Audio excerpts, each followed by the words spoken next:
Hi, it's Mrs. Moss again, and we're going to continue talking about plate tectonics. Now, where we last left off, I showed you that there was evidence on the Earth of how the crust has moved along these plates. Today, we're going to talk a little more about how that actually happens. Well, let's start with the lithospheric plates. They sit on a partially molten plastic-like layer that has the ability to flow. If you remember from our previous screencasts, this layer is called the asthenosphere, and it is what allows the plates to move. The asthenosphere is the top layer of the mantle. What causes the asthenosphere to move? Well, rising heat creates density differences, and this produces currents of heated material that move within the asthenosphere. The plates sitting on top of this layer will move along the direction of the current that's created. So we know these to be convection cells or convection currents within the mantle, the asthenosphere, and it causes the sea floor to spread at mid-ocean ridges, and it also causes other plates to move in different directions. So here's a picture of what we're talking about. You can see this convection cell that was created within the asthenosphere, and the heat generates a density difference. So warmer air or in our atmosphere will rise. Same thing happens with the magma that's in the mantle, within the asthenosphere, excuse me. As it's heated, the material will rise right over here, and as it gets further from that heat, it will cool off somewhat and it will sink, and it creates this pattern, this convection cell. So the sources of Earth's internal heat are basically the radioactive decay that occurs within material and elements, and the residual heat left over from the formation of the planet 5 billion years ago. So we have three different types of plate boundaries, and the boundaries are literally the part where one plate meets another. Our first boundary is the convergent plate boundary, and this is where the two plates will move towards one another and collide, as you see in this picture. As you see, we have the oceanic crust, which we know is thinner and more dense than the continental crust. So when those two come together, the more dense oceanic plate will subduct or go under the lighter, less dense continental crust. And as you can see here, we have a lot going on in this image, but we have the oceanic plate here subducting, going under the continental crust plate. And when that happens, we have a lot of different activity that we feel at the surface. This is where we have volcanoes forming. This is where we have a lot of earthquakes occurring. So this is pretty significant. We also have instances where an oceanic crust will converge with an oceanic crust, and that actually creates what's called a trench. We see several of them. Indonesia, Philippines, Japan, and Aleutian trenches are a few. And then again, we have the oceanic to continental convergence, which creates certain mountains and areas in South America. Okay, so when an oceanic crust meets a continental crust, the oceanic plate subducts because it is more dense, as I said. As the plate is pulled down into the subduction zone, it starts to melt and the rock turns into magma. Here's subductions at the Andes Mountains.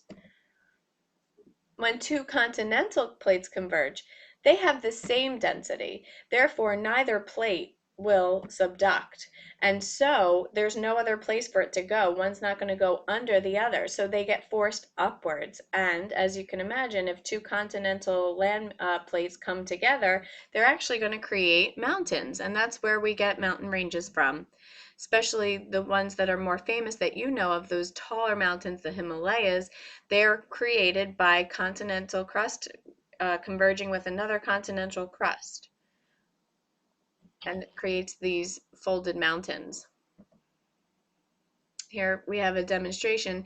India, that 71 million years ago was not connected to Asia at all, but as you see, as it came up, it literally crashed into Asia, and the two continental plates came together, the two continental crusts, and it created this mountain range when they came together. So convergent plate boundaries are associated with mountains and volcanoes and deep focus earthquakes. Now, if you remember, the focus of the earthquake is the place where the earthquake occurs underneath the Earth's surface. The next plate boundary that we're going to talk about, which we've already mentioned in great detail, is the divergent plate boundaries. In our last screencast, we saw evidence of seafloor spreading, and we talked all about what happens when plates separate or move away from one another. This is the mid-Atlantic ridge that we learned about in our last screencast. And here is the same picture. We see the convection currents created under the mantle, but as the force of the magma comes upward, it separates these two plates from one another.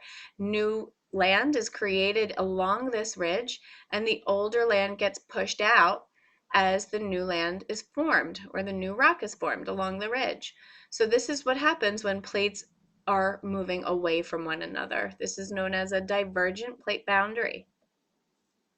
Not going to spend too much time on this because we've already discussed it. And as we said before, the youngest rock is found at the point of divergence, where they're moving away from one another, as older rock flows away.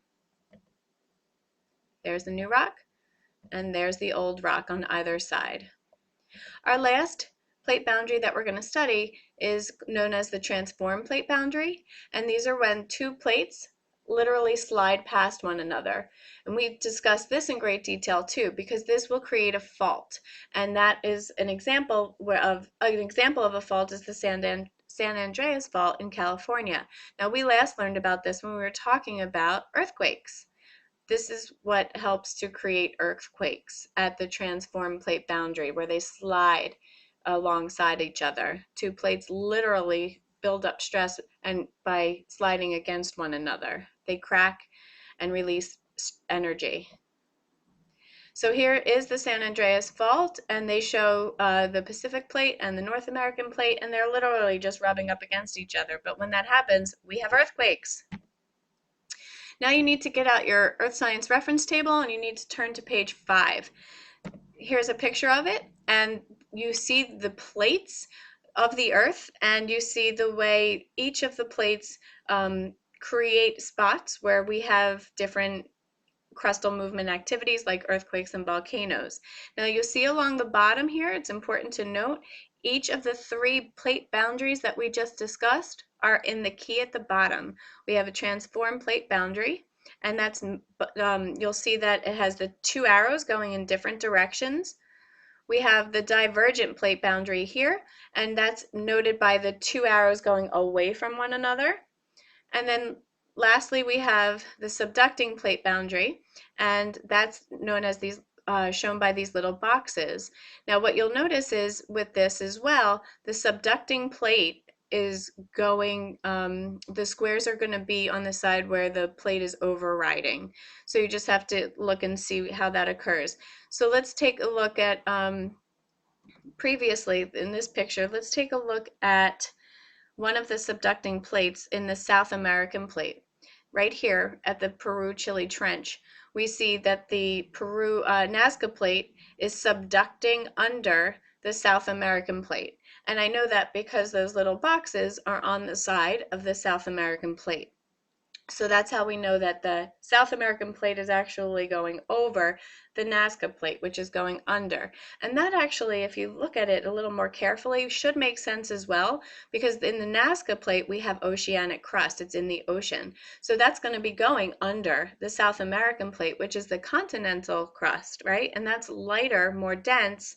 That is less dense.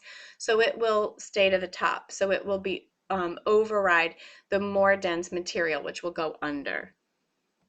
So as you see, we have a couple of questions. What kind of fault is the San Andreas Fault? If you find the San Andreas Fault, you see it is a transform boundary. What kind of plate boundary exists at the Aleutian Trench? You have to locate the Aleutian Trench, and you see, because it has those little boxes, that is a convergent plate boundary.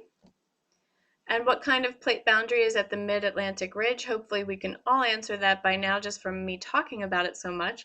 But just to remind ourselves, they are moving away from one another because it's a ridge, and that it is known as a divergent plate boundary.